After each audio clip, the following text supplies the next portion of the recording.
এরপরে মেয়ে চলে যাবে শ্বশুরের বাড়িতে, ওখানে হবে অলিমা। এটা অলিমার রাত, সকালে খাওয়া দাওয়ার ব্যবস্থা হবে। শ্বশুরের বাড়িতে গিয়ে হবে বাসর রাত, বাসর ঘর সাজাতে হবে, এটাই সুন্নাত। বাসর ঘর সুন্দর করে সাজাতে হবে, কনেকে সুন্দরী করে সাজাতে হবে, এটাই শরিয়ত। আয়েশা রাদিয়াল্লাহু তাআলা আনহা বলেন, আমি আমার বান্ধবীদেরকে নিয়ে খেলাচ্ছিলাম, আমার মা আমাকে চিৎকার করে ডাকলেন আয়েশা, আমি দৌড় দিয়ে আসলাম। তখন আমার মুখে হাতে কিছু ধুলাবালি লেগেছিল, আমার মা পানি দিয়ে ধুয়ে মুছিয়ে একটা ঘরে নিয়ে গেলেন। দেখি সেখানে আনসারীদের মহিলা, ফাসলাহনা হালি, তারা আমার অবস্থাকে সুন্দর করলো। আসমা বিনতে ইয়াজিদ বলেন, কাইয়ান্তু আয়েশা তালি রাসূলুল্লাহ সাল্লাল্লাহু আলাইহি সাল্লাম, আমি আয়েশাকে সুন্দরী করে সাজালাম রাসূলের জন্য। এরপরে আমি আয়েশাকে খোলামেলা দেখাবো আল্লাহ রাসূলকে, সেই জন্য আমি আয়েশাকে সাজিয়ে নিয়ে আসলাম রাসূলের কাছে। বিবরণে বোঝা যাচ্ছে নারীকে সুন্দরী করে সাজাতে হবে।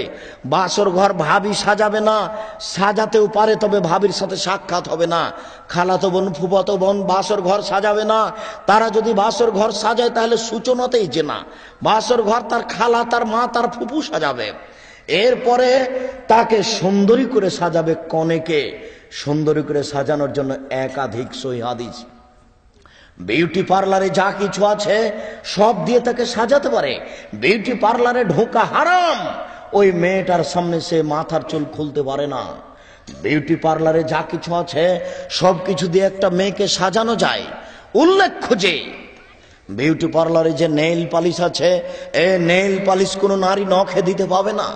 নেইল পালিশ দেওয়া নীতি হচ্ছে ইহুদি খ্রিস্টানদের পতিতালয়ের মেয়েদের বৈশিষ্ট্য হচ্ছে নখে নেইল পালিশ দেওয়া। ইহুদি খ্রিস্টানদের পতিতালয়ের মেয়েদের বৈশিষ্ট্য হচ্ছে নখে নেইল পালিশ দেওয়া। ইহুদি খ্রিস্টানদের পতিতালয়ের মেয়েদের বৈশিষ্ট্য হচ্ছে নখে নেইল পালিশ দেওয়া। নখে মেহেদি দিতে হবে, হাতের নখে তো দিতে হবেই, পায়ের নখেও দিতে হবে। আপনার স্ত্রী মেয়ে পায়ের নখে মেহেদি দিতে বাধ্য। আব্দুর রাজ্জাক সাহেব আমরা শুনেছি আল্লাহ রাসূল দাড়িতে মেহেদি দিয়েছিলেন, এই জন্য পায়ে মেহেদি দেওয়া হবে না, এই কথা ঠিক নয়। যদি তাই হয়, রাসূল সাল্লাল্লাহু আলাইহি ওয়াসাল্লাম বলেছেন ঋতুবতী মহিলা যখন ঋতু থেকে গোসল করে পবিত্র হবে তখন লজ্জা স্থানে আতর ব্যবহার করবে। হায়ে জ্বলা মহিলা যখন গোসল করে পবিত্র হবে তখন লজ্জা স্থানে আতর ব্যবহার করবে। তো আতর আল্লাহ রাসূল দাড়িতে যে লাগিয়েছেন, এবার তাহলে ওটা একটা ভুল কথা, এটা একটা ভুল কথা। তার মানে দাড়িতে মেহেদি লাগাতে হবে দাড়ি পেকে গেলে, এটা একটা নীতি। মেয়েরা হাতে নখে মেহেদি দিবে, পায়ের নখে মেহেদি দিবে, এটা তাদের জন্য নীতি। পুরুষেরা আপনার আতর ব্যবহার করবে, এটা পুরুষের জন্য নীতি। রাসূল সাল্লাল্লাহু আলাইহি ওয়াসাল্লাম বললেন নারীরা এমন কিছু লাগাবে যা দেখতে পাওয়া যায়, গন্ধ পাওয়া যায় না। নারীরা এমন কিছু জিনিস ব্যবহার করবে যা দেখতে পাওয়া যায়, গন্ধ পাওয়া যায় না।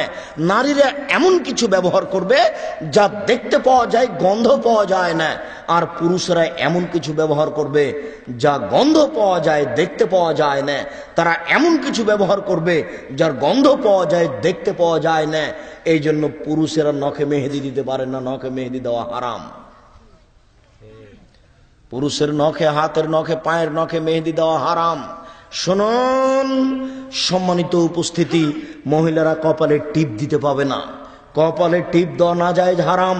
হিন্দু মেয়েদেরকে বিবাহ করার 10টি পদ্ধতি রয়েছে, তার একটি পদ্ধতি হচ্ছে রাক্ষসী বিবাহ।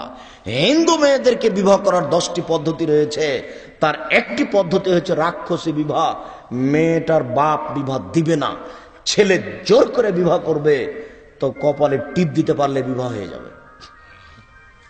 কপালে টিপ দেওয়া প্রথা হিন্দুদের পক্ষ থেকে এসেছে, এই জন্য দেওয়া যাবে না।